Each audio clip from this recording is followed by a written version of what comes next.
Welcome to the Reinvent Your Life podcast, the show that talks about why we do what we do and how we can do it better.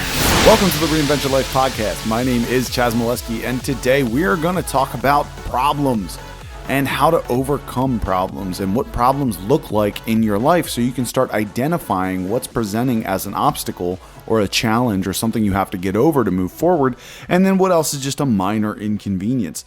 And a lot of times people think problems are a bad thing, but they're really not. Problems are actually a great thing to have as long as you have good problems. See, that's a major distinction. If you have bad problems, you're going to get bad results. You're going to have bad feelings about it. Everything is just going to be negative. It's going to be bad. So a bad problem is being $100,000 in debt. That's a bad problem to have. A bad problem to have is having a relationship that's failing that you're not doing anything about. That's a bad problem to have. Being in a car accident because you were recklessly driving is a bad problem to have, right? But examples of good problems are you just made $50,000 more in your business this year, and you have to pay the IRS some more money, some more tax money. Well, great problem to have because you made more money. Another great problem to have, we're using the relationship.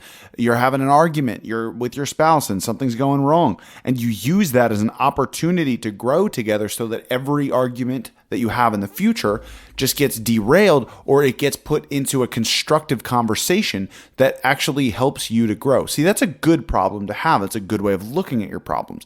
But a lot of us just react to having problems. We don't actually use the problems that are in front of us as obstacles or opportunities that we can use to grow, right? A lot of us stop at the obstacle, that we stop at the problem, and that's it. We analyze the problem, we break down the problem. Sometimes we just dismantle everything that exists within the problem, and we try to figure out, all right, well, what does this really mean? What is this going to do to me? Then we think worst case scenario, oh, if I don't deal with this, then this is going to happen. This is going to happen.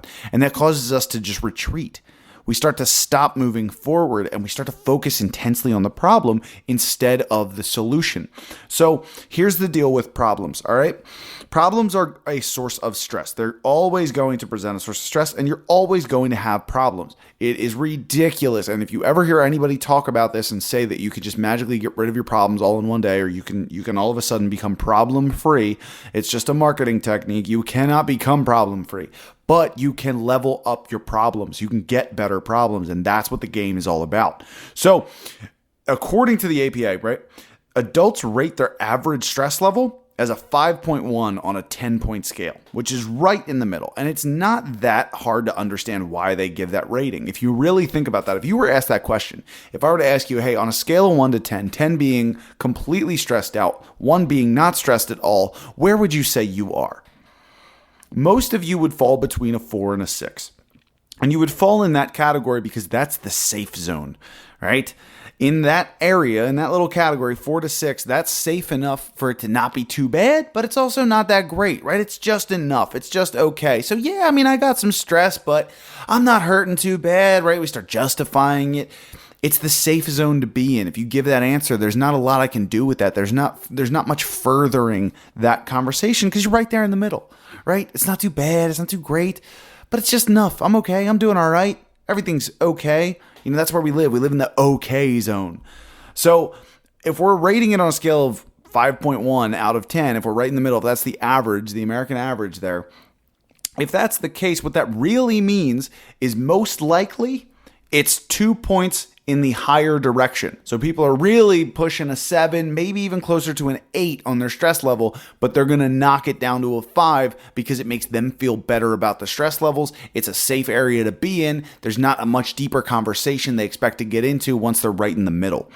So usually it's a lot higher. So whatever number you land on, usually it's about 2 points higher than that. But I'm reading as I'm speaking this out. I'm trying to make sense of it. So as we get into that, we really look at it. What adults in America reported is they thought that a healthy level of stress on average was a 3.8. So if you really look at these numbers, you have 3.8 to a 5.1. So it's not that big of a jump for them to say, well, it's not good by my standards, but it's not that far off, right? So they can think, well, I'm doing okay. I can work my way down to it. In reality, even if your stress is an 8, a 9, or a 10, it can be a great source of motivation or accomplishment for you. It all depends on how you react and respond to that stress and the quality of the problems that you have that are stressing you out. So right now, if you have some crappy problems in your life, you need to think about this, okay? Which of those problems do you need to get rid of? And I don't mean just overcome them. I mean get rid of them, as in you will never have this problem again. So if you are $100,000 in debt, that is a bad problem to have. That should be priority number one. How do I get out of this problem so that it never happens again? Then you can build a plan from that. Instead of thinking, I'll never climb out from under this hole, you can think, well, how can I do this? How can I start chipping away at this? And how can I make sure that no matter what happens to me in my life, I'm never at this point again. See, not only are you overcoming the problem, you're becoming resourceful and you're educating yourself on how to succeed past this problem so that you don't fall victim to it again. Very important to learn from your problems. So if you're experiencing a lot of low-level problems or things that really aren't empowering you to move forward, take action, live the life that you want to live, if you're finding a lot of those happening, you got to turn inward. What's going on? Why are these problems showing up in your life? And why do you keep allowing them to happen? What's preventing you from moving forward? And instead of having those problems, what are some better problems that you can start having or that you can start developing so that you can start moving forward, making progress, and having something to look forward to or an opportunity to challenge yourself to grow?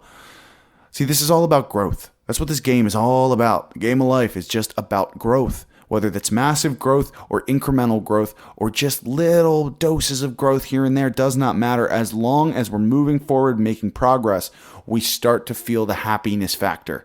We feel the success. We feel the fulfillment because we're seeing that our efforts are paying off. But if we stop at the first sign of stress, we stop at the first sign of problems, we're never going to know what our potential is. And we're also never going to know what lies on the other side for us. So when you're really thinking about your problems, is it really a bad problem, or is this a learning opportunity that I need to take, I need to use, and I need to start implementing ways that I can challenge this problem and overcome it so that I never experience it again? So use the problems in your life as an educational tool. Use them as a teacher. Because if you can learn from every problem you have, you can set yourself up for continued success moving forward. And any problems that you've experienced in the past, you can also reflect on and figure out, well, why did I fall victim to that? What was the deal here? Why was I in this problem? Why was I stuck here? And that's very important because if you can break that down and you can really analyze it, you can identify patterns. You can find things or commonalities in every problem that you've had that maybe you can cut short, you can stop doing. You can identify and remove from your operating system, from your daily movement, right? From everything that you do in a day. If it's a recurring problem that you're experiencing every day, month, week, year, whatever it might be, look for the commonalities and work from there. Work backwards. Re-engineer your problems so that you can learn from them, develop, and grow past them. That's the most important part. Grow past your problems so that you get better problems down the line. Very, very important. So take this information, all right? Seriously, tonight, today, whenever you're listening to this, take this information, break it down as it applies to you. What problems do you want to get rid of? What problems do you want to get past? What's keeping you from getting past those problems? And what's a better problem that you can have or that you can work towards? Give yourself a vision of what is in store for you or what could be in store for you. And the more that you do that, the more you'll feel like it's a reality, that you can make progress, that you can actually succeed in doing whatever it is that you want to do. But the first thing you have to do is you got to identify, what problems do I keep running into? What problems do I have right now that I need to get rid of, that I need to overcome, that I need to never step foot into that area again so that I can grow past this and I can continue on making progress and being successful. So break this down as it applies most to you and start building that vision of how you can get out. All right. So take the information, as we always say on the show, take the information, use it, apply it, implement it, and reinvent your life. And as always, please, if you have not subscribed to the podcast, please subscribe, go back, listen to older episodes. There's tons of content in here. So please take it, use the information. That's why I'm putting it out there. I want to see you guys use this stuff and change your lives, change your mindsets, change your emotions, just change. into what you want and stop settling for what you have. All right. So as always, like I said, please share this with those that need it. Share it with yourselves, share it with your family, share it with everybody. I'll talk to you soon. Thanks for listening. Thanks for listening to the Reinvent Your Life podcast. Now go out and apply what you just heard to start your reinvention. Please subscribe, rate, and share this podcast with those that need it most.